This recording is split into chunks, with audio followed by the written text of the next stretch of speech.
We never know where life will lead us or what may hinder us along the way. But while every day can feel like one big question mark, it doesn't have to.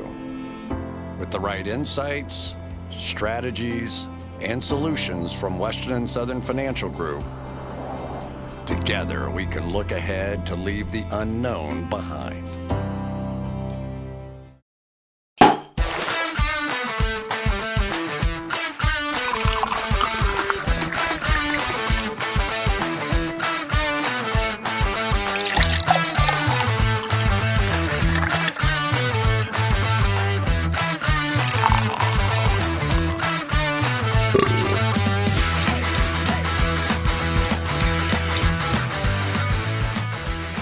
You have some highlights from the weekend. You went out to what? Where were you? Austin, Texas. Austin, Texas. Did you get Franklin barbecue? Did not end up getting Franklin barbecue. You said you were going to do it. Yeah, we were, and it fell apart. What was the highlight of the weekend? There was a lot of highlights. It was a good weekend, but the low light of the weekend was first night in there. We go to this bar, Blind Pig, downtown, and we're doing the punching bag game. Classic. Boxing. First punch, just my hand just shat. Bam. Oh, dude, it looks swollen as hell. Swollen as hell. It's yeah. fat, like a glove. And we were going to be playing like drinking games. We got this place specifically to play. They had like Can Jam, beers beat. Like they had all these games that we were going to play at Beer Olympics the next day. I can't even hold a Frisbee. I could barely hold a beer. And so that's how my weekend started, but it was still fun. You said you still got some dye up though, right? Yeah, I mean, we still played. I still powered through. Did some lefty games, what I could, but man. Yeah, I don't know what's wrong with my hand. I probably should have also iced it, but I didn't. You didn't ice it, go to the doctor's, nothing? No. Classic. So, yeah. Didn't you punch it twice? You didn't mention that. You said that to me before the podcast. The first one I did it, and I got and then I had like second highest score or anyone there, and I was like, I'm going to beat this motherfucker. Like, he beat me by like 10 points or whatever on the game, and I go again, and I'm just like, and I got like half the score because my hand was just not working, so. I have low light weekend. It was just a low light weekend. I was just catching strays, dude. I was out, hanging out with some people, and I was just catching strays. One chick at some point told me that I met a best friend tonight, which again, it just continues to hit on your boyfriend's favorite guy. Whew. Your boyfriend's favorite guy right here. Another chick, I was wearing my checkered Vans out. She's like, you know how I know you're a good person? Is I donated those Vans to Goodwill today, and you're still wearing them. I'm like, okay. That's an incredible. That's tough to hear. Tough to take on the chin. I have told you the checkered Vans are not the move, though. Well, I don't care. I'm sticking to it. Someone told me that my style is like a professional, intentional homeless person.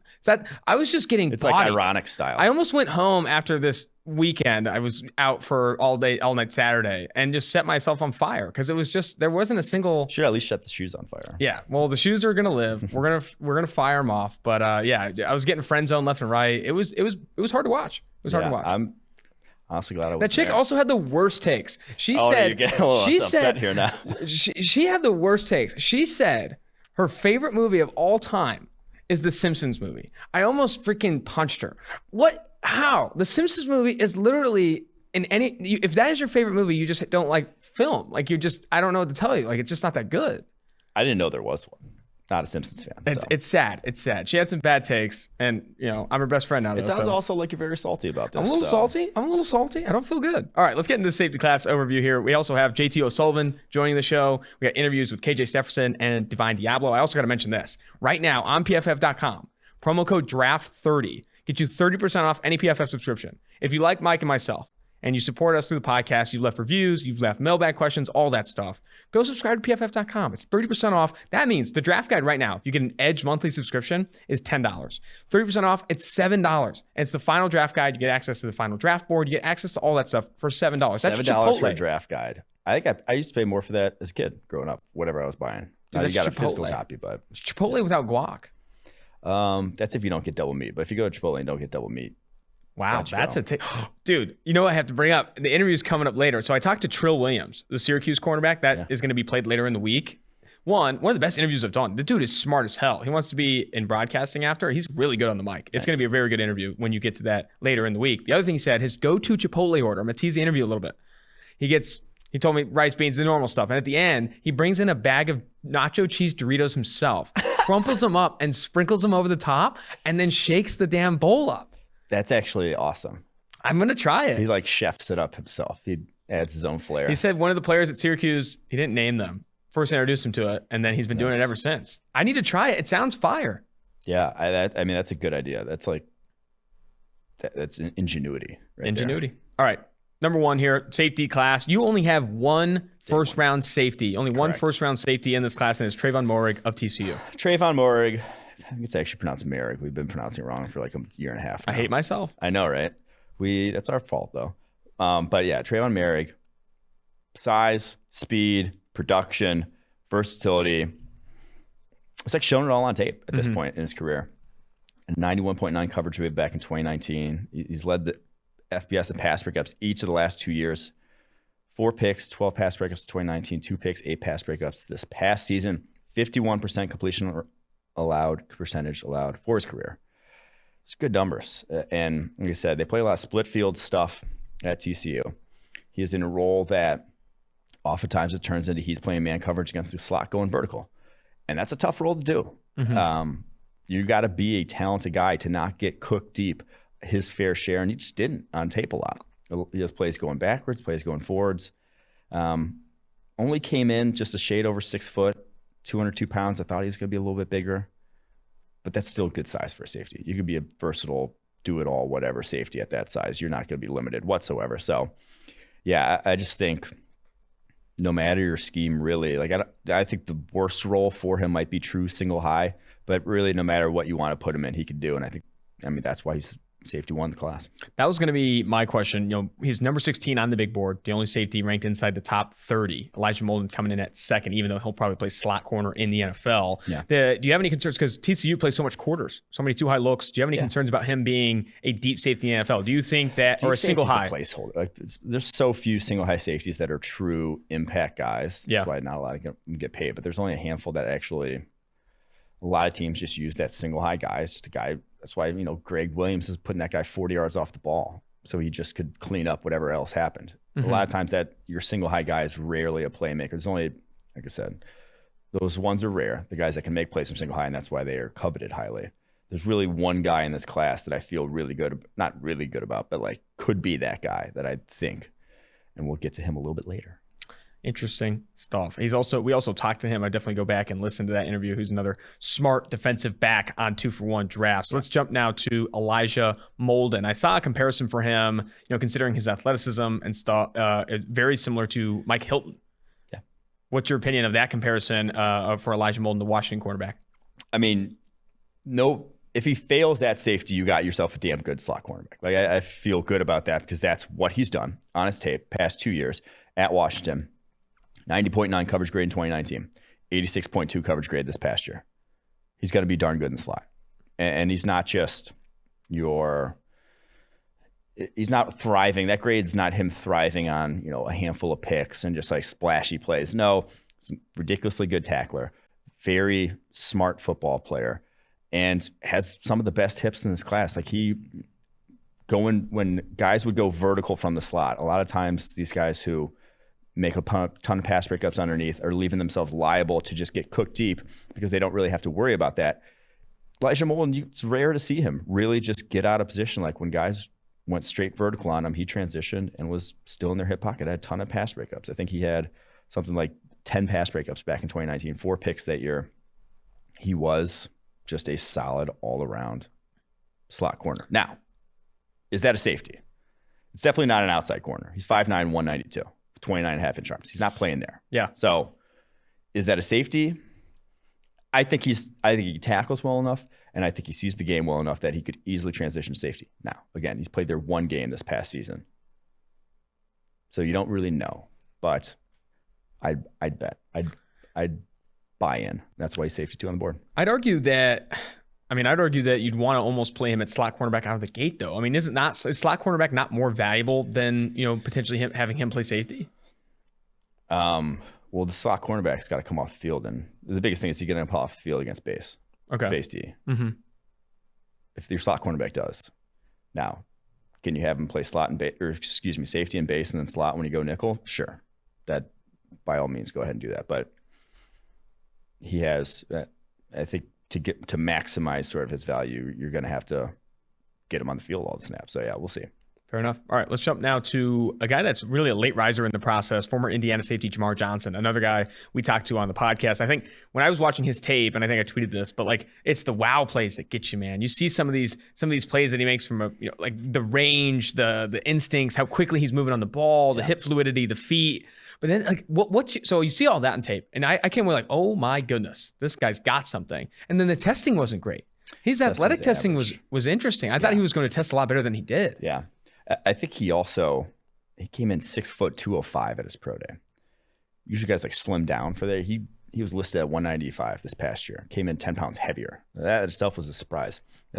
Hopefully that's not a Ja'Kai Polite-esque surprise. Hopefully that's him actually trying to put on some more muscle, because tackling was easily his biggest issue. Mm-hmm. Not only not a great tackler, not super willing. He goes for forced fumbles, this guy. 2 forced fumbles in his career. He's going at the ball, not necessarily caring about wrapping up. That's not going to be everyone's cup of tea. But 7 picks and 6 pass breakups on 406 coverage snaps. That's about a season's worth of coverage snaps. For context, Trayvon Moehrig, we just said, 21 pass breakups, 7 picks on 949. So extrapolate that out. It would be 14 picks if Jamar Johnson played the same amount of coverage snaps. That's how ridiculous his ball production was, and how many times he was getting his hands on footballs there at Indiana, whether it was slot cornerback in 2019, actual safety this past year. So he's got a nose for the ball. Now, the testing wasn't bad, but it was fairly average for the safety position. And then the tackling is an issue. But man, really smooth hips, still a young guy, only 21. Like I said, true junior coming out. I will trust the coverage versatility. Not trust. That's what I want in my defense. The guy who can line up anywhere and make plays in the ball. Tackling. If you're good enough coverage, we can work around that. He's one of a handful of safeties in this class where I think we've used the term roller coaster with when you turn on his tape. I think you see. Jamar Johnson, I don't think so. Not in coverage, at least. But definitely, like the tackling is an issue. I'm not sure. I definitely would not call him a roller coaster in coverage. Not like Andre Sisco in coverage. No, okay. I don't think so by any means. He's not. Like the picks he's making are not him jumping stuff. He's just good. Like he just can react in position very quickly. Yes, yeah. He's just a very solid safety. All right, jumping now to former UCF safety, also was a standout at the Senior Bowl, Richie Grant. He comes in at safety 4 on PFF's final draft board, which you can check out on PFF.com, by the way. Final draft board, top 300, positional rankings, all of that stuff on PFF.com. So Grant, I have to say this, he'll be 24 as a rookie. He's old. Mm-hmm. He's been at UCF a while, which I don't blame him. Orlando's fun. My parents live there. I go down there all the time. That's the reason. It's definitely that reason. I'd hang out for a while too myself. But he is one of the best. He's probably the best safety in this class in terms of in-run support. Coming downhill, fills with a violence and with a willingness Jamar Johnson doesn't. Yeah. Like other guys in this class just don't. And he's 5'11", 197, not super long for the position, not going to be your rangy pass breakup guy, but a very solid tackler. Went 4.57 in the 40, but he also had 10'9" broad jump and a 6.78 cone. Like he's a good all-around athlete. Has played a versatile role at UCF early in his career back in 2018 when he had a bunch of picks. I think he had 6 picks that year. He was playing a lot deep, and a lot of those picks came from a deep role. Past couple seasons, been more box slot guy because he is, again, so willing in run defense, is going to be that guy in your defense. So I think he's versatile enough that, again, not scheme limited. Any scheme should cover this guy. Just a very solid all-around safety. Maybe you're not getting super high-end, single high playmaker, but he is, again, you're getting a good safety. I mean, there were reps at the Senior Bowl where he was playing like outside corner in the one-on-ones and looked good. Yeah. He had a lot of versatility. I think I like how you kind of spoke to his floor and how, like, I do think that maybe he doesn't have the ceiling of some of these other guys. He's not going to chase the, like the Earl Thomas deep safety. But I mean, what he brings right now, what he's going to be right now, week 1, is very good. Yeah. Very good at the safety position. All right, jumping to one of your favorites in this class, a guy that I thought was going to ultimately fall to the day 3 conversation, but you're holding true. Size is not that big of an issue. Ardarius Washington, TCU safety with really, really, really good grading from PFF College over the past two seasons. Has played a lot of different roles in that TCU defense. 5'8", 176. Some concerns with the size. Like, this isn't even just Carl Joseph small. Like Carl Joseph was small, but I think he was like 210 coming out, like 205. Like he was rocked up. He was short. Yeah, he was short. There's a difference between short. He's both short and small. Yeah. 176 would be the smallest safety ever to weigh in at the combine. He is. You brought up Mike Hilton. Mike Hilton's 178 coming out. This guy's Mike Hilton. And so I do think ultimately, where does he play? He plays in the slot. He's going to be a slot. Now, could he play safety? That's TBD. I don't think a lot of teams are even going to give him a chance. He will be your slot cornerback, but I think he's going to be a damn good slot cornerback. No one plays the game faster. No one processes the game faster in the safety class than our Darius Washington. Just flat out, no one does. How's that for a quote graphic social team? Take that rather than putting Mike on blast for some of the dumb takes he has. Yeah. I mean, they were asking me to put some of the quarterback takes. I'm like, don't even tweet that out. Oh, man. You hate to see that. All right. I don't want to get roasted. Moving forward here to, I know Maurice Jones-Drew's favorite safety in the class, I think favorite defensive player in the class, Oakland native, Bishop O'Dowd graduate, Javon Holland, the Oregon safety that obviously opted out of the 2020 season. I've said this before. I think it's a guy that a lot of people are forgetting about because you just haven't seen him play in a long time. But what he did in 2019 was awesome. I mean, he's listed as a cornerback in certain filters in PFF's database because he played, a lot of slide, he played on the outsides, even sometimes. Like he did so many different things in Oregon's defense. It was an absolute baller. Like he really, really did play well in 2019. I'm interested to know from your perspective, you have him here in that day 2 range, but where would you play him in the NFL? So I honestly have come around watching his tape again from 2019 and like his size profile and athleticism profile. I'd try to give him a shot as an outside cornerback. I'm surprised he never did. Obviously, they had a couple established guys there when he got there at Oregon, probably why he didn't. But I just think he has the athleticism, has the length, 4.47 as pro day at 6 foot 207, 31.5-inch arms. You give the guy the chance, and then you can always move him back inside. But I think the versatility is going to be his calling card. The coverage versatility is there. Tested out as a plus athlete pretty much across the board. He's just not a super physical tackler, super physical in run support. It's just not really his game. He is much more of a coverage first player, which I get on board with. Like I got no issues with that. So I would love to see what he's looked like a cornerback. Someone give him a shot there.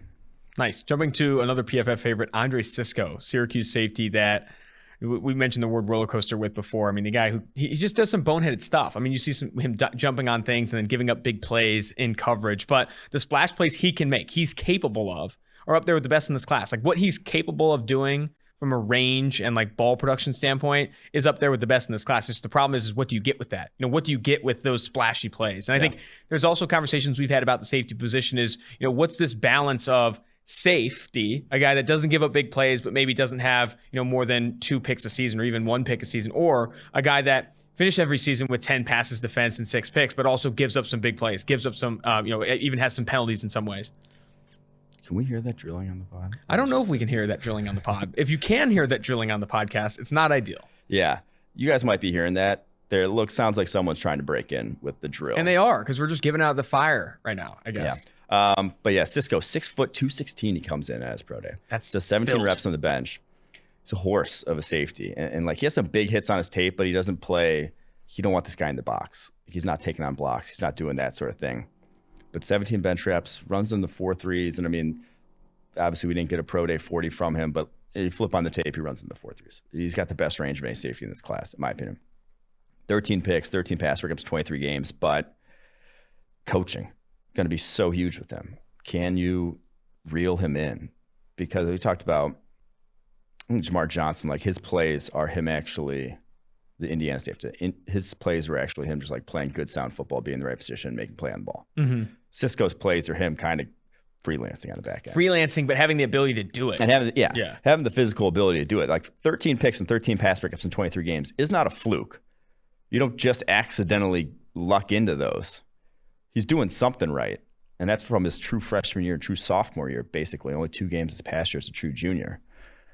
But there's still the fact that he didn't even grade out well in coverage in 2019, despite all those ball productions, scary. Yeah. I think it's interesting when you look at that Syracuse secondary as a whole and just why they weren't that good. Ifeatu Melifonwu, Andre Cisco, Trill Williams, all these guys. When I talked to Trill, he was saying that when he first got there, he was playing outside corner, and then there was an injury at slot. and he got positioned in the slot and kind of played there ever since. Like I think there was opportunities to potentially use those guys better. I think there's opportunities to coach those guys better in the NFL. I think all three of those guys might have better football in the NFL. I think all three of those guys could play better football in the NFL, especially if a Fatu Melifonwu, someone gets him upset. Let's see the Fatu Melifonwu get a little chip on his shoulder, whatever it may be. All right, last safety here you have listed on the day 2 list. And then we get into the day 3 guys is Virginia Tech's Divin Deable. He's also on today's podcast. And I will say this, Mike.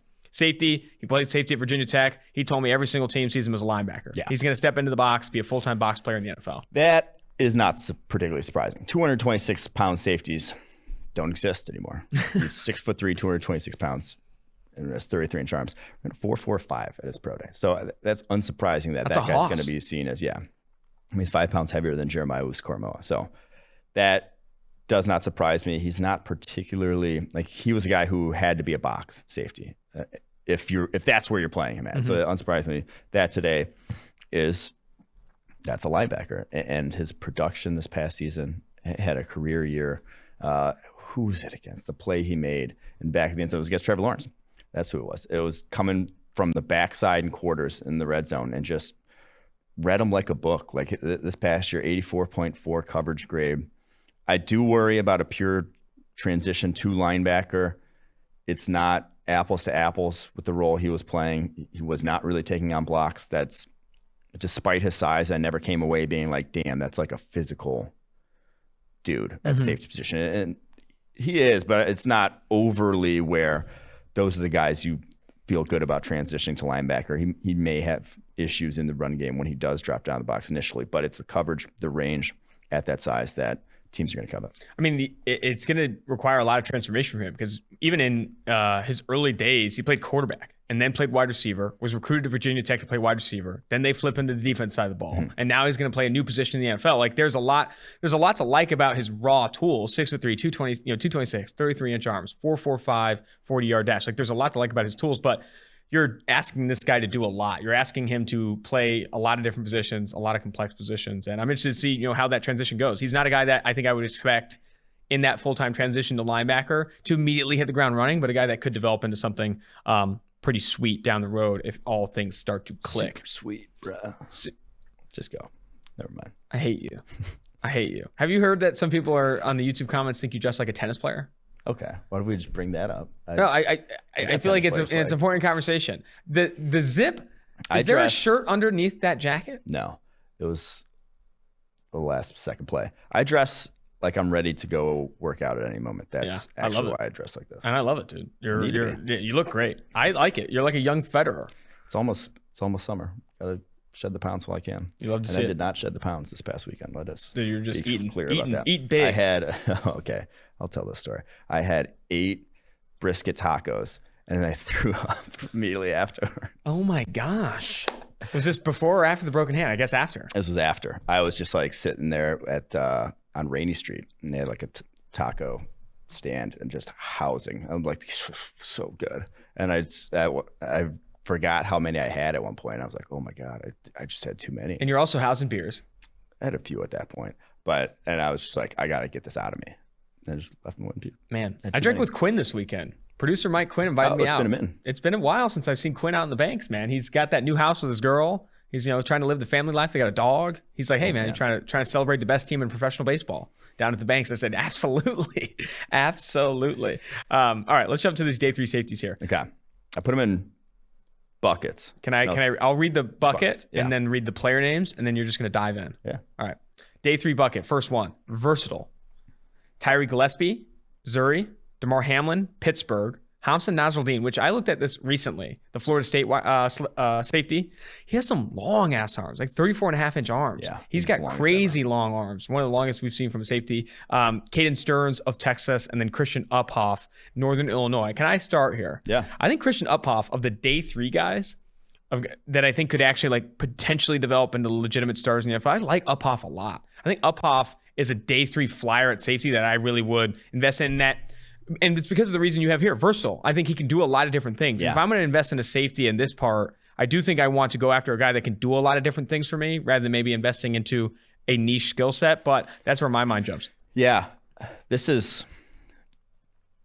agree that these are kind of the guys in day 3 that you're probably going to want. And these are unsurprisingly, a lot of these guys are high on our board because you don't want to have a guy that just you're stuck in a role. And we'll get to the box safeties here in a little bit.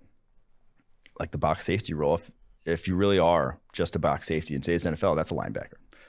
The dime backer stuff, yeah, there's some of those guys play, but not a lot of teams. Just not going to be a super. That's why we pushed back on what's his face, who was the Raider safety who won the first round that everyone. Oh, Jonathan Abrams. Jonathan Abrams. That's why we pushed back on Jonathan Abrams as first rounder. That guy was a box safety coming out of Mississippi State.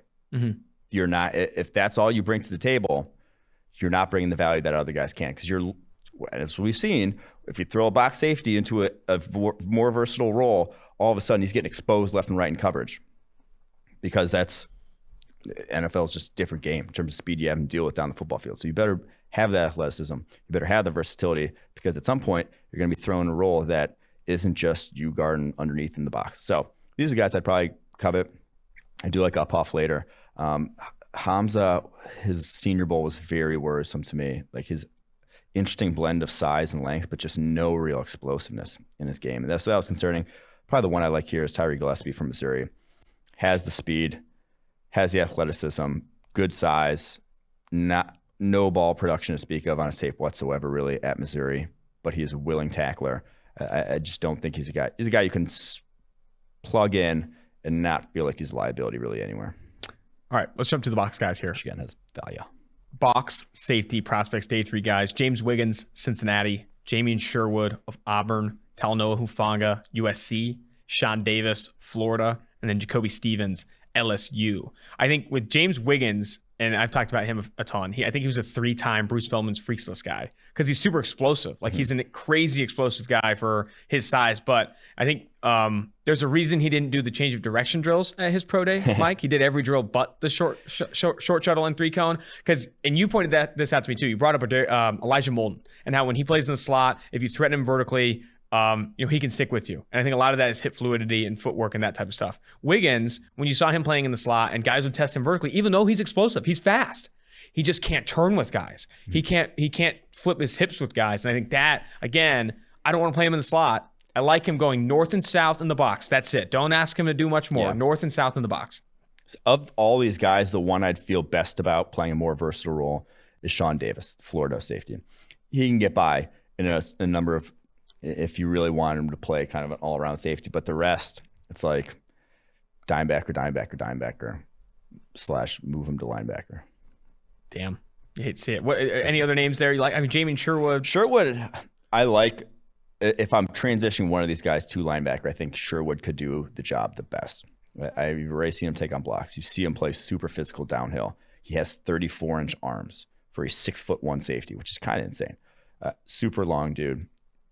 Willing tackler. I think he could do it if any of these guys are going to make that transition. 216 pounds. He's already pretty close. All righty. Now jumping to the 2 guys. You have 2 more groups here. You have the deep safety prospects, and then you have the pro day yuck prospects, which I'm interested to get into those as well. Deep, you have Chris Brown of Texas, and then Ashari Croswell of ASU. Yeah, Chris Brown, one of my favorite quote-unquote sleepers in the draft class. An undersized guy, 5'10", 191. Not a good tackler, but in coverage, deep coverage, whether it was too high, a role where he is getting one-on-ones down the football field, he held up very well on his tape there at Texas. Has some good speed, change of direction ability, but again, you're not going to play this guy in the box. You're just not. He really is, like I said, 191 pounds, undersized, and not particularly physical player.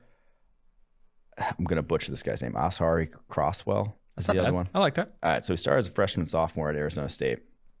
You see some high-level plays on his tape. I believe he left the team this past year at Arizona State, entered the draft, and not like COVID left the team. Like he got benched, and then he's like, "I'm out, peace." Played 2 snaps. So there's some of that to his game. You're not going to pick him highly because of that. And again, another guy who's a freelancer, not particularly the most assignment sure, but there's some legit physical tools here. 6', 205. So an interesting name to watch as again, deep safety prospect. Last thing here, and then we'll jump to the interview with JT O'Sullivan. Pro Day Yuck. Richard LeCount, Georgia. Paris Ford, Pittsburgh. And then Tariq Thompson of our San Diego State Aztecs. Yeah, you hate to see it. I really like Tariq Thompson as maybe even just like a slot only. Then his pro day was nightmare. Did you see the numbers? I haven't seen the numbers for Thompson. I saw the numbers for LeCount and Ford just being awfully slow. And so there were people that were hyping up. How long have people been hyping up LeCount? Like a lot of people really liked him, and there were a handful of people that would reach out to me or you and say, "Why is Mike so low on him? Why is Mike so low on him?" And then you see some of these athletic testing. I do think that pro day yuck might be even an understatement. Like the Paris Ford numbers are like, whoa, how, and that's obviously a concern. Just like productive players on a college football field, not guys you think can even like see an NFL football field at their level of less. But here, Tariq Thompson, 4.75 40. This is the kicker though. 7.75 3 cone. Oh my goodness. For a 5'10", 204-pound safety / slot cornerback. He's more slot corner for San Diego State. That's awful. That's a 4.73 shuttle. He did not come to change directions that day, which that one kind of blew my mind because I thought he was at least smooth on tape. Paris Ford, 6 foot 197, 29-inch vertical, first percentile, 110-inch broad, second percentile. 4.9 40-yard dash. I think there were others that had him in the 4.8s, but still, if you're running in the 4.8s at safety.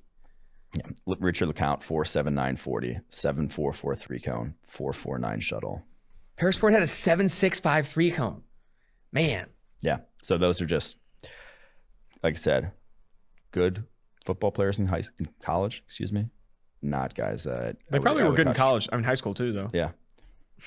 All right, that's going to do it for the safety class overview. And that's going to do it for all our positional overviews. Definitely encourage you guys to go back and listen to other episodes. They're all numbered to go look at, some of the class overviews we've done. We've done every single position now. Moving forward, we're going to look at, picks that PFF's or players that PFF's higher on them versus the consensus. I know the athletic consensus board is coming out very soon. I was talking to Arif Hassan of the Athletic this morning, actually. He's going to work on that thing, one of the better things that comes out soon. And then also, final big board update and final mock draft the week of the draft. It's going to be a lot of fun. That show should be a ton of fun. We're going to be going live on YouTube, live on Twitter, doing a lot of really cool, fun things here on 2-for-1 Drafts. But without further ado, let's jump to the interview with JT O'Sullivan.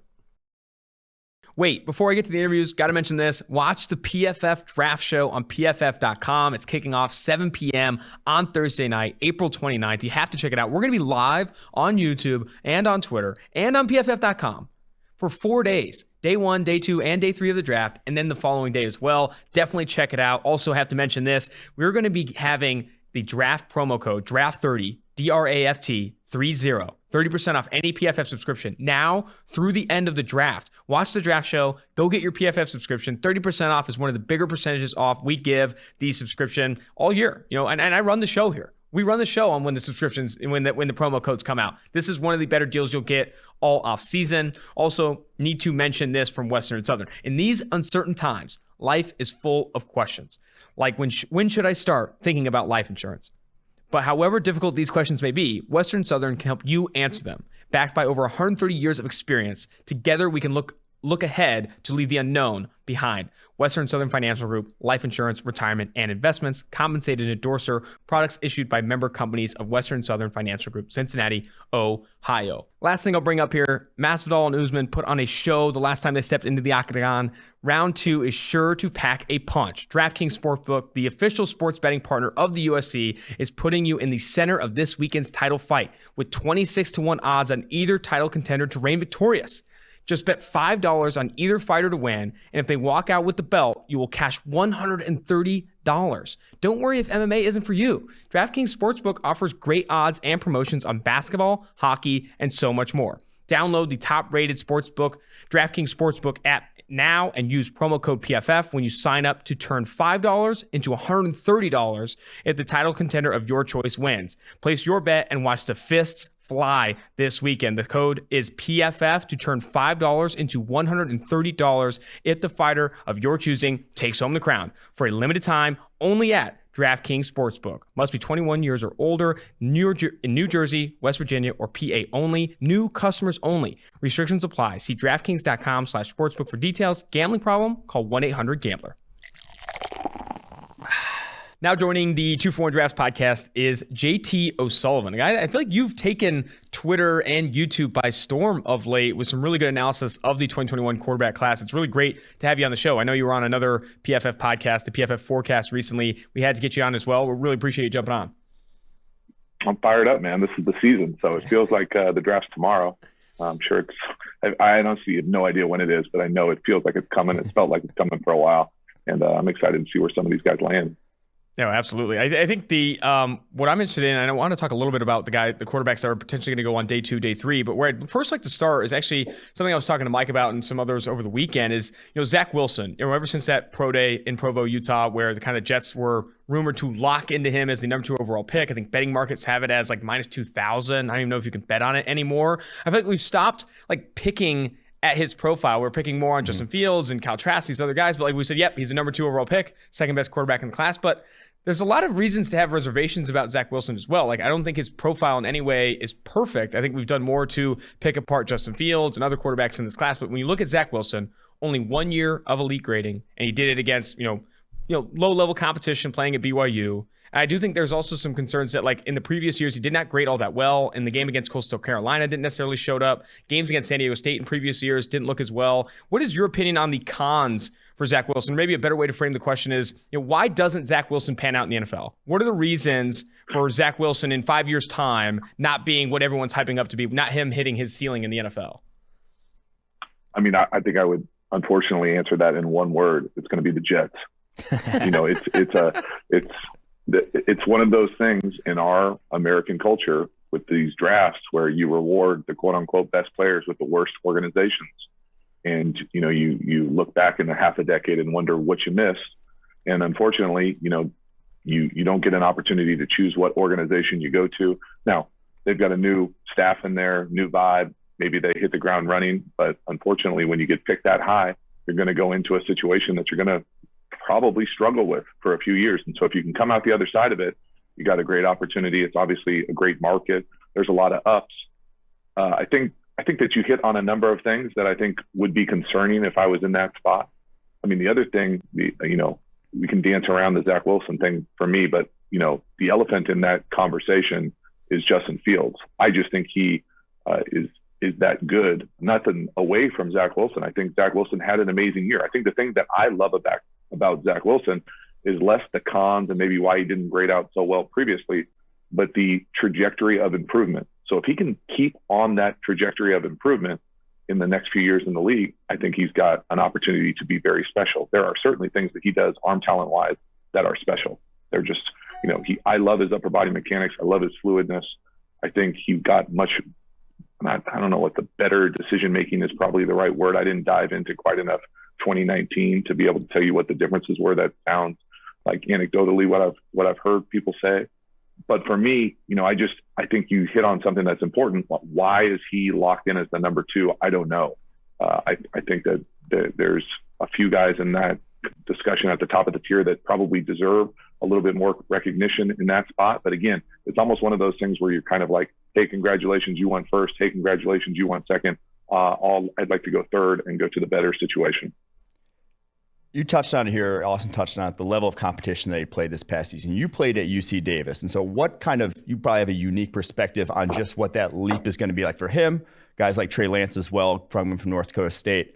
How big is it when you don't play, say, SEC competition week in and week out? How big is that leap going to be for guys like Zach Wilson, Trey Lance to hit the ground running? I think there are different types of leaps. For the quarterback position specifically, it's a little bit different because, I don't have to block SEC defensive linemen. I don't have to, get around those types of offensive linemen. And so the grading or the, open is open, tight window is tight window, red zone is red zone. I think that there is a speed of the game that's a little bit elevated when you get to Sundays. But if you can handle the anticipation, the reads, the processing, I think a lot of it carries over. I think it's actually probably easier nowadays to make that transition just because the game is better across the board, across all levels of college football. Now, I know people love to knock on, the Trey Lance level of competition thing. The Bison could beat a lot of those top tier programs. They are that good at that level. And I know that, he's not necessarily playing against his defense the entire time, but that's elite football. I don't care what level of football you're talking about. And so I personally don't think it's a huge thing. I think now you can certainly look across some of like Zach Wilson's film and realize, hey, there are some college open receivers there, but there are college open receivers at Clemson, at Ohio State, across the board. And so as the windows get tighter, the speed picks up. But again, for me, the quarterback position, it was it's always more about a little bit about just the anticipation, the accuracy, because the windows get more condensed, the game picks up a little bit. But again, I was never tackling anybody. I never worried that much about how much faster their guys got. I didn't have to tackle them. I just had to throw the ball to them. I had an interesting follow-up to, you bring up the Jets being the reason maybe Zach Wilson doesn't pan out in the NFL. And we had conversations with Jordan Palmer in the past, who's trained a lot of the quarterbacks in this class and in previous classes. And something he emphasized to us that has kind of resonated with me is just how important situation is for the quarterbacks. How important situation is at the quarterback position to have success. Everyone wants to, grade these guys and rank these guys. This is my favorite quarterback. This is my fourth favorite. And this is how good they think they're going to be. But situation is arguably situation, supporting cast, all of that stuff. The development is arguably more important to the evaluation or actually the production and success in the NFL, in my opinion. And I think it gets underrated somewhat when everyone wants a big board, everyone wants QB rankings, and this player is better than this player. What's your opinion of, the percentages? What matters more? Obviously, like the tools, the traits, what he can do in a vacuum at the quarterback position, or, the situation he lands in. If he lands with the Jets, or if he goes to the Texans versus San Francisco with Kyle Shanahan and so forth. Yeah, that absolutely matters. And it's a massive variable. It's not one of the things that's sexy to talk about this time of year. I think Jordan speaks a lot of truth to that. And I think a perfect example is his brother. I think Carson was a phenomenal thrower of the football. I think the organization that he went to, I would add on top of that, not just the organizational context, but also the health of the player. You get some sort of catastrophic injury, you get some sort of nicked up, you're never healthy. Those types of things are not sexy to talk about, but there's a lot of luck that goes into this, whether it's the luck of the organization that you go to, whether it's the luck of the coaching staff, the offensive coordinator, the turnover. Congratulations, you're really good.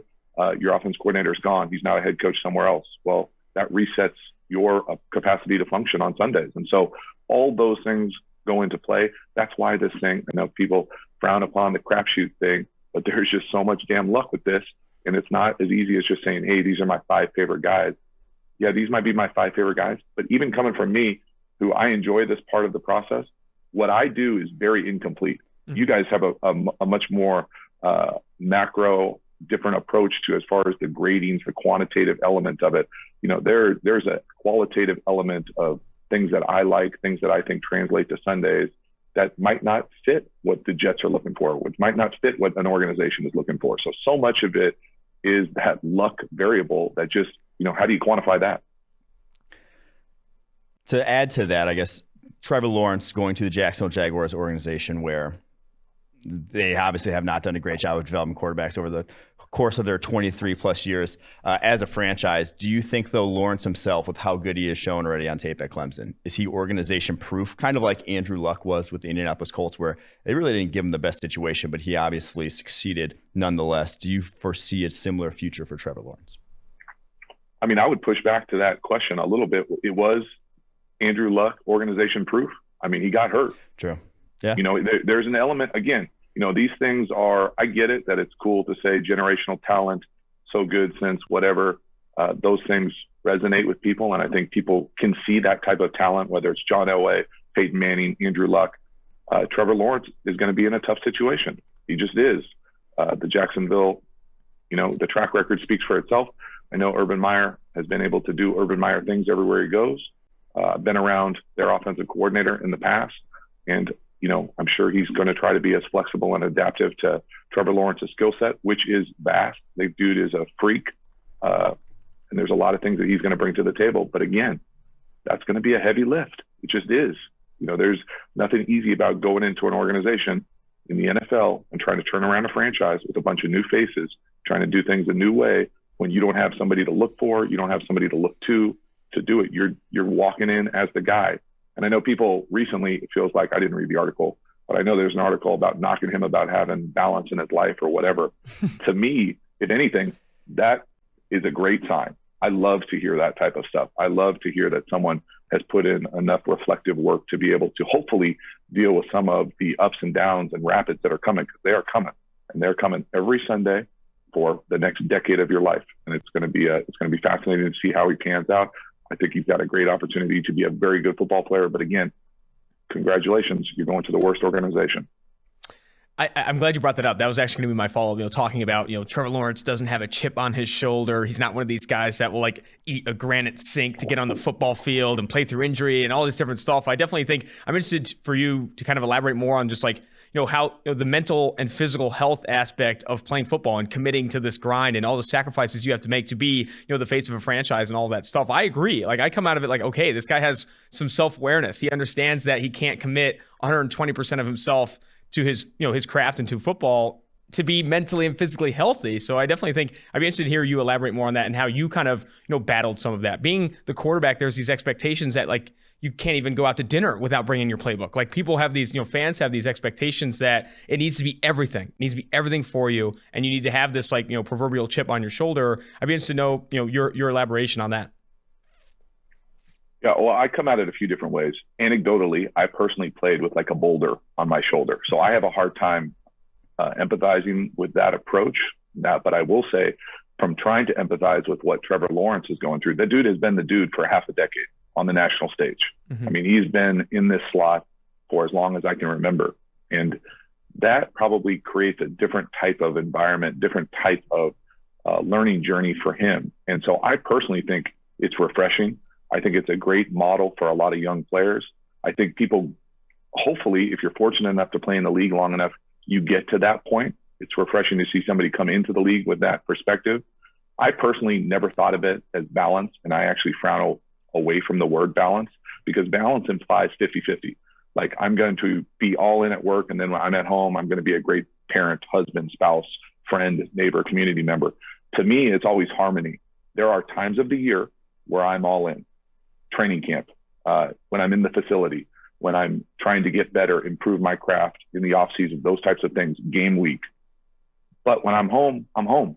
When I'm away from the facility, you have to find a way to decompress, to be yourself, to hang out with your friends and just be you. And so that harmony is what I get out of those words, the little snippets that I read on Twitter. And that's what I love to see in any player. It's not just him, and it's not really just any player. That resonates across sports, across really life, whether it's, whatever job you're doing, to be able to turn it off and on. I always often think of it as like an amplifier. You have to have, my favorite players had the ability to go to 10 on Sunday at 1:00 every single week. But then after the game, you weren't worried about them getting thrown in county.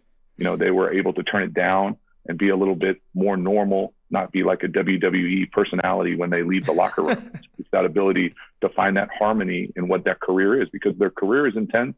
It's wild on a number of different levels. And to hear somebody speak that clear, that concise about how they view it, I think is refreshing. All right. So we've talked about the big five quarterbacks now ad nauseum: Lawrence, Wilson, Fields, Lance, Jones. Who's your favorite outside of those big five? And where would you take one of those guys in this class? I don't know if that's my top five. I really like Kellen Mond. Well, Kellen Mond is the guy that would jump, is right in that tweener, Mac Jones, Kellen Mond thing. I probably am a little bit more familiar with Kellen Mond. I just feel like I gravitate towards guys who have a little bit more body of work. When it comes, again, we talked a little bit about Zach Wilson, the trajectory of improvement. I think Kellen Mond is another guy who showed significant improvement, was on a top 5 team in the most, difficult division in football. And it's fun to see that type of trajectory of improvement. I think he's got a number of skills that translate to potentially Sundays. Again, it's one of those things where if he's picked a little bit later, he gets an opportunity to perhaps sit in an organization that has a track record for winning. And you all of a sudden fall into a much better situation. So Kellen Mond jumps to the top of the list for me. I know people frown around a little bit of the mechanics. He is, stiff, as for lack of a better word, as far as for me, the upper body mechanics, and that just translates to consistency and spinning the ball. And so I look for one of those things to be able to be worked on immediately. And when you get into an NFL camp, NFL situation, and he's kind of the one in that middle tier that I'm most excited about. From there, it's a little bit, I'm kind of a Davis Mills over Kyle Trask at the moment. I think you can make the argument either way. Again, so much of that's going to fall on where they end up going, who ends up making that selection when it happens. I'd be interested to know from your perspective what you feel like is the most coachable, most coachable at the next level. You talk about like weaknesses in a prospect. He holds the ball too long, doesn't process things quickly, mechanics, these types of things that, on the outside looking in, never playing quarterback, never coaching quarterbacks, not necessarily knowing what actually can be improved. People talk about athleticism, obviously translates to the NFL. Accuracy is a trait that's very difficult to improve in the NFL. What do you feel like is most improved, or what can be improved the most with coaching in the NFL of some of these weaknesses we see with these prospects? I think the easiest one is footwork. And so footwork, and again, a lot of this depends on what they're coming from. If they're coming from a place where they weren't asked to make a lot of anticipation throws, where there wasn't precision in the footwork and the drop back game, timing up with routes down the field, I think that those things can be easily improved very quickly once you understand the rhythm, cadence of certain drops with certain routes versus certain types of coverages. Those things shoot up immediately. You can see the improvement in that in the first mini camp.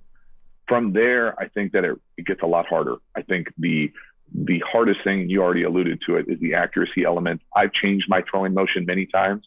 I know exactly the amount of work that it takes to go into changing a throwing motion at that level, and it is significant, and do not recommend it to very many people. But if you do and you're willing to put in the work, I think it does translate into it. It really saved me and gave me an extra, couple years in the league, because I felt like I got significantly more accurate doing it, more consistent. But the other part, and you alluded to one of my favorite words this offseason, is the processing. Processing is one of those things for me. Again, so much of it depends. Obviously, you either have the capacity or not to be able to handle the volume of offense that a lot of teams will ask you to handle at the quarterback position. But so much of it is dependent on the system. Are you asked to change the plays at the line of scrimmage? Are you checking protections? Who's responsible for those types of things? Because to me, processing really comes down to a relationship between the coaching staff and the person playing quarterback. It's their job to find that perfect sweet spot to allow the quarterback to play fast, to not allow them to do too much, to not be drowning. But again, I think I've been around quarterbacks that no matter what you do, it's too fast. It's just too fast. I can't see, the windows are blurry. Everything is happening too fast. And then there's nothing you can do at that point. But as far as the experience, the processing gets, as you get a little bit more experience, different situational football, the red zone, those types of things can really slow down. And then the processing speeds up. And it's just based on what they're being asked to do. What's that sweet spot for your capacity versus what your system is. JT, this has been fantastic. I really appreciate the time. Make sure everyone follow JT O'Sullivan on Twitter. Also check out his YouTube channel, The QB School. He's also on Twitter, _QB_school. A lot of really good work there. And something that I wanted to finish with this, something that really resonated with me is what you talked about with work-life balance, work-life harmony. I do think it's a good insertion of the word. Finding that opportunity to turn it on and turn it off is fantastic. Really good advice to quarterbacks, players, coaches, people working anywhere. It's a really good, really good advice. JT, thanks again. Austin, Mike, my pleasure. JT, what an addition to the show. He was awesome. Definitely want to get him on in the summer, potentially closer to the season, talk about some of these rookie quarterbacks and rookie landing spots. But until then, let's jump to the player interviews we have on today's show. Former Notre Dame and Jacksonville State wide receiver KJ Stepherson, and then also Virginia Tech safety, soon-to-be NFL linebacker, Divin Deable. Now joining the 2-4 Drafts podcast is former Jacksonville State wide receiver KJ Stepherson. Big fan of your work, man. Great to have you on the show. Thank you, man. Thanks for having me. Where I'd love to start, I think, and not enough people know kind of the background of where you come from. Former 3-star recruit, coming out of First Coast High School, absolute, dominant over the last 2 seasons there. I think over 1,500 yards, 21 touchdowns for First Coast, and then commit to Notre Dame. And I'm getting dismissed from Notre Dame and then moving to Jacksonville State. Walk me through that timeline of all that transpired there, and obviously going from Notre Dame to Jacksonville State and now preparing for the 2021 NFL Draft. Yeah, so like I said, I graduated in 2016 from First Coast High School, ended up committing to Notre Dame. I graduated early, so I enrolled in the spring of 2016 at Notre Dame. I played 2 years there. Went into some trouble my freshman year, came back from that, missed 4 games of my sophomore year, came back from that, and then completed my sophomore year, got into some more legal trouble, and then I ended up transferring to Jacksonville State after my dismissal from Notre Dame. Played a year there after I sat out a year, and then just because of COVID and family issues, I ended up making the decision to opt out, and then which led to my decision to enter the draft. Gotcha, man. And so, more on kind of the legal trouble, what has been, kind of your response when teams have talked to you, or when you've had opportunities to meet with teams? What has been your response to that stuff, and how, obviously those issues are behind you, and kind of how you're moving forward? Yeah, I think the number one thing that they want to know is basically like you just asked me the timeline, and also all the different things that I've learned from it.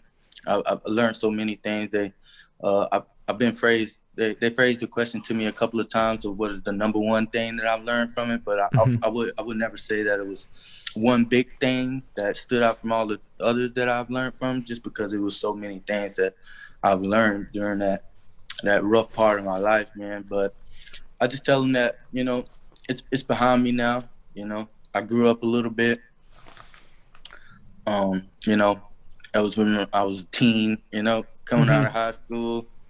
A little bit immature, but it just kind of forced me to grow up, man. Forced me to become a man, and just I wouldn't take any of it back, man. It made me the man who I am today, and I think I'm a better player, and more importantly, a better person from all of that, man.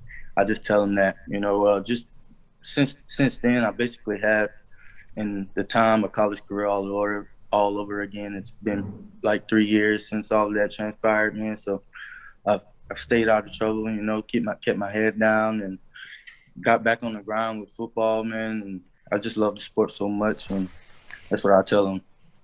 Yeah, man, I think that's awesome. I think there's a lot of opportunity, with those situations. There's a lot of opportunity to improve and learn from those things. I think, on the more positive side of things, something that amazes me about your profile is that going back to graduating early, committing to Notre Dame in 2016. I mean, you finished in that season third in total targets, ahead of Miles Boykin, Chase Claypool, Chris Finke, Javon McKinley, who's a monster for Notre Dame now. I need to know just like what all transpired to so quickly getting an understanding of the playbook, so quickly getting involved in that offense. Obviously, they still had Equinemius St. Brown there as well, but you were, third fiddle in that offense so early at such a young age. Talk to me about that transition from high school to Notre Dame specifically, and how exactly you were able to hit the ground running and gain so much traction in that offense so early.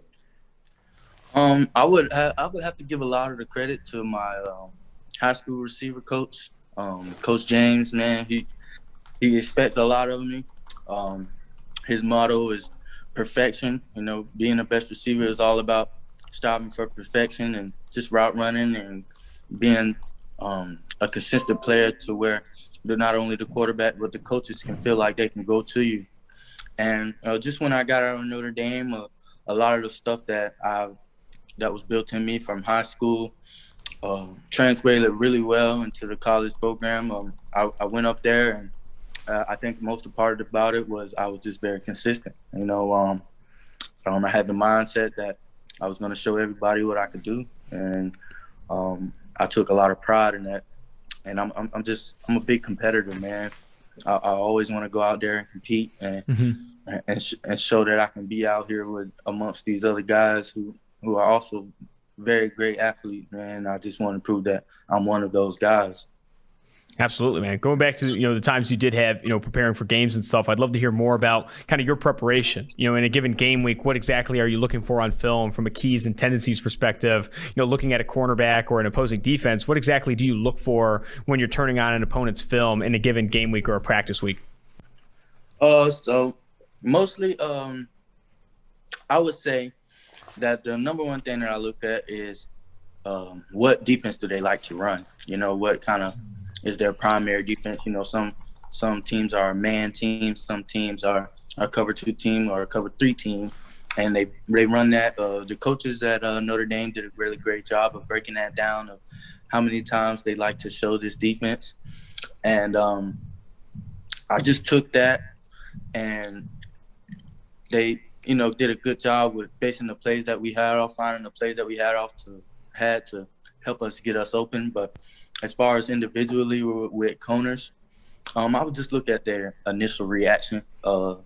Some corners are, they have a lot of confidence in what they do, and they don't really shy away from the things that they believe in, but like versus some guys who, they let a lot of things get in their head, such as the media or anything like that.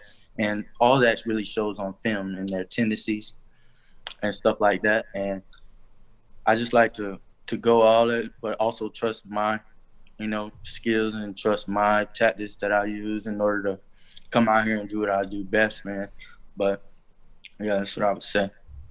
And how much has that film preparation kind of changed in the off season or in the year, obviously being opted out of COVID-19? Have you had an opportunity to go back and maybe watch film on yourself, or have you been turning on tape at all on NFL guys, trying to kind of take some bits and pieces from some of the better receivers in the NFL?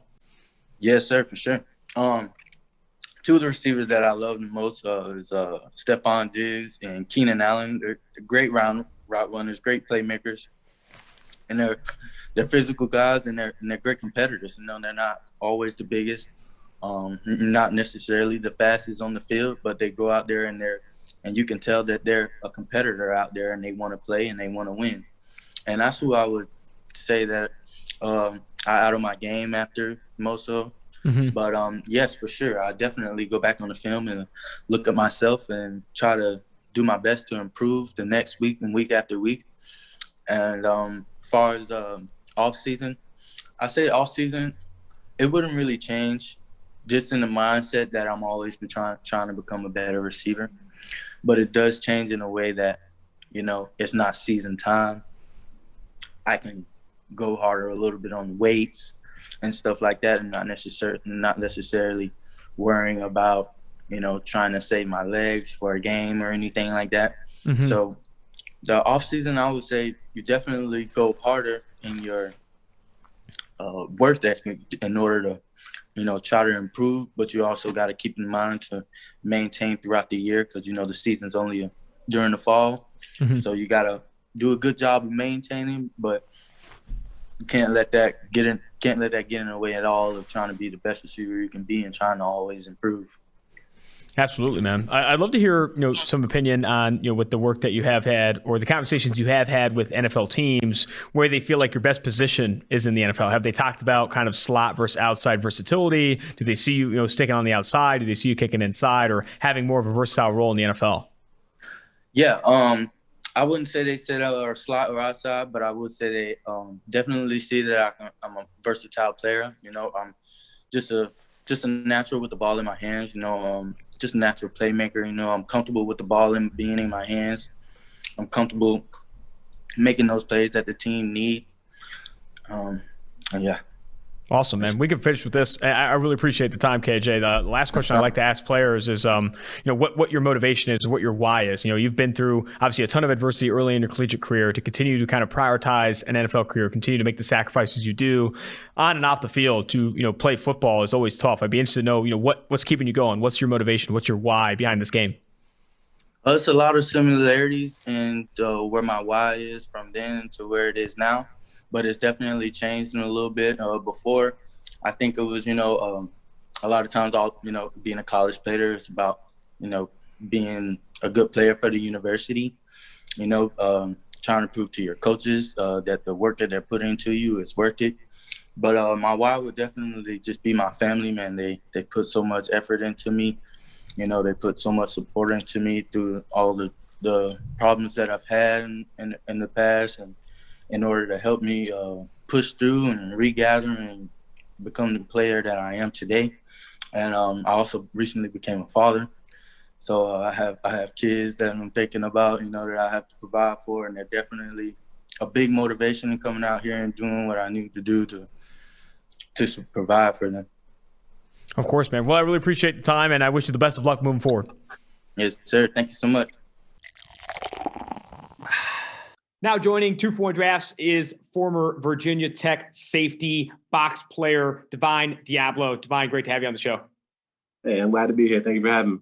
Let's start with this, man. I know you've been on call and on Zoom calls with a ton of NFL teams, following the Senior Bowl and even into now. What has been some of the feedback or consistent feedback you've gotten from teams so far on where they want to play you in the NFL? Obviously, played kind of a versatile role with Virginia Tech, maybe finding yourself a more specific role in the NFL. I feel like most of the teams have told me they want to move me in the box. A lot of them saying just move me at linebacker completely. And of course, that's new for me, but, you know, I'm up for the challenge and just want to be what I can be for the Whoa, I'm messing all up. Okay. Sorry. Go ahead. I was going to say, most teams see me as a box player, but a lot of them want me to play linebacker as well. And I just want to play whatever position they need to be at. That's perfect, man. That works for me. What weight did you play at this past season? And is there like a goal weight you'd want to get to if you did make that move to linebacker? I actually played at 227 before COVID. After COVID, I stayed around 220. I got down because I didn't really eat that much during that week I had COVID. And I think I'd play at a really good level if I stayed between 225 and 230. Yeah, 225, 230, man. For the teams I've talked to or the players I've talked to that have played linebacker, I mean, that's where they're playing these days. I know the Indianapolis Colts tell Darius Leonard to even sometimes get down at 215. You know, they want their linebackers fast. Everyone wants speed and athleticism on the field, especially when you're dealing with these tight ends in the NFL, like George Kittle, Travis Kelce, Darren Waller, like glorified wide receivers. I mean, soon to be Kyle Pitts of Florida, who's also a monster in and of himself. But I definitely like that transition linebacker. I definitely think that you moving into a full-time box role because of the strengths that you bring is going to ultimately be really successful for you. We see one of the bigger strengths for you is just being a strong tackler, physical presence in the box. What do you feel like kind of separates you in this safety class or this linebacker class, even when you think about your strengths or your key separators? As far as safety goes, I don't think there's too many safeties my size and as fast as I am. So I think that's the biggest separator. And then linebacker, same thing, my coverage ability at least. I can match up well with tight ends, running backs, and then I can stick around with receivers even, And I feel like that's just something I can bring to the table. And I'm also new to the position. I've only started for 3 years at the safety position. Before then, I was an offensive guy. So, yeah, I feel like I can keep improving and getting better. And walk me through in a given game week or practice week when you're preparing for an offense or an opponent, what are you looking for keys and tendencies wise on film? Like what specific keys and tendencies do you look for on film? Well, first off, we played a lot of man-to-man here. So if I was sticking to tight ends this week, I just study the tight end, what he like to do when he ran the ball or when they pass, play action, just study him or the slot receiver. I also stick with the slot receiver a lot. So just observing and see what they like to do in their routes. They like to cut, they like to spin. If they break on a certain step, just small things. And then I'm also like watching the quarterback. I'm a big disguise guy. Sometimes I put myself in bad positions, but I like messing with the quarterback's head. So disguising is big for me. Pre-snap disguise, man. That's where the NFL is going. You look at Brandon Staley and what he did, this past season with the Los Angeles Rams and what he asked, his defensive backs to do in terms of pre-snap alignment and disguising and moving post-snap, that type of stuff, I think is very interesting. Going to probably take over the NFL. How much has that, film preparation changed in the offseason, especially with, teams telling you to make that full-time transition to the box or even linebacker? Have you had a lot of opportunity to watch NFL linebackers or some guys that could be playing similar roles for you in the NFL that you kind of want to pattern your game after? Yes, sir. I heard Fred Warner was similar in size to me, so I kind of watched him, study him. Devin White, Buccaneers. Trying to think. I watched Jamal Adams just because he's more of a true box safety role. Just linebackers like that. I haven't got a chance to watch too many because I was so focused on Pro Day, but I'm getting into that now. I'm actually going to learn some fronts with my previous D coordinator here soon. He's going to teach me about the fronts since they're in the spring ball this week. So yeah, that'll be fun.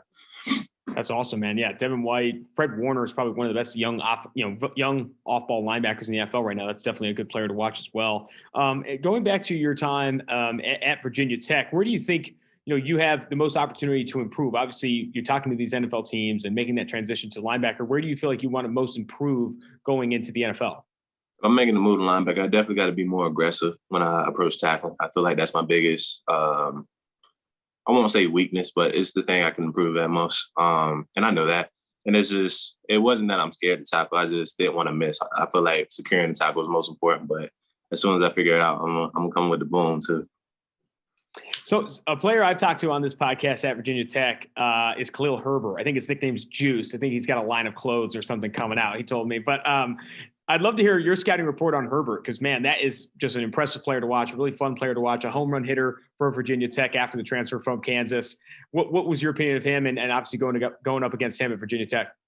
Khalil Herbert, he's a team first player, doing well and do anything for the team. Like you said, he did special teams, so he can hit the home run, kickoff return. As far as running back, he's a very smooth guy. He creates holes in himself, and it was like the most amazing thing I've seen. There was nowhere to go, and he found a hole out of nowhere and took it for 70. So yeah, and he has the catching ability out the backfield, screens, go almost 100 as well. So yeah, Khalil Herbert is just all around back. And even at the Senior Bowl, I forgot he was at the Senior Bowl too. I was watching him during this pass block drill, and he put somebody on their tail. So yeah, he can do it all, man. And whoever gets him will have a great running back on their hands. Yeah, PFF's big on Herbert, man. I think we have him as the number 5 running back. I know a lot of other people have, guys like Trey Sermon or others ahead of him, but Khalil Herbert, man, he's a big PFF guy. Another former Hokie I'd like to talk about is Caleb Farley. He's also been on this podcast, and that guy, super fun player to talk to. I'm sure he's got that in the locker room as well. But I'd love to hear your opinion of Caleb Farley, a guy that hasn't been playing the cornerback position for long, has these just insane, freaky athletic, freaky speed tools. What's your feedback or your scouting report on Caleb Farley? The crazy thing about Caleb, he's only played corner for 2 years. So I know. That's how you know. That's how you nuts. know his best game is ahead of him, man. And I'm so happy for him. His potential is limitless. He's fast. He's strong. He can jump high, far. He can do it all. And on top of that, he has a dog mentality. You're not going to talk smack to him. He backs it up too. He talks smack and backs it up. I just like his swag. He brings swag to the game. So yeah, Caleb, number one corner in my opinion in this draft class. Man, yeah. I definitely think. I think the biggest thing right now is obviously the back surgery and how teams do that, and the conversation around that. I think it's a similar back surgery to what Tony Romo had, from what I've heard, and all that type of stuff. But in terms of when healthy, you're not going to find a better cornerback in this draft. When I was talking to Todd McShay of ESPN, he said, if you had one play to cover any receiver in the NFL from this draft class, I would choose Caleb Farley. And I would agree. He's got the speed, the recovery, and again, still very raw. Like, only playing position for 2 years is just absurd to me. But yeah, definitely some great Hokies. We can finish with this one, Divine. I really appreciate the time. Talk to me about your motivation, your why you continue to kind of make the sacrifices you do and do everything on and off the field to play this game and pursue a career in the NFL. What is your motivation or your why? I was working down in Florida with House of Athletes. Ray Lewis came in. My why used to be my family, but he talked to us and he was like, the most important person is yourself. And I realized that. So my why is me now. I chose this route. I chose to play football, and I refuse to fail in life. So, that's my why. I don't want to fail. I want to succeed. I want to be able to take care of myself and my family. So yeah, that's my why. That's awesome, man. I definitely respect that. My why is the same. Just trying to be the best me I could be. Really appreciate the time, man, and best of luck moving forward. Thank you so much. That's going to do it for this episode of 2 for 1 Drafts. Make sure you rate, review, and subscribe to the podcast. We're going to be going all week long. This week and next week, going to be talking NFL draft, rookies, all that good stuff. Make sure you rate, review, and subscribe to the show. Until next time, Austin Gayle, Mike Renner, producer Mike Quinn, producer David Sofaro, 2 for 1 Drafts.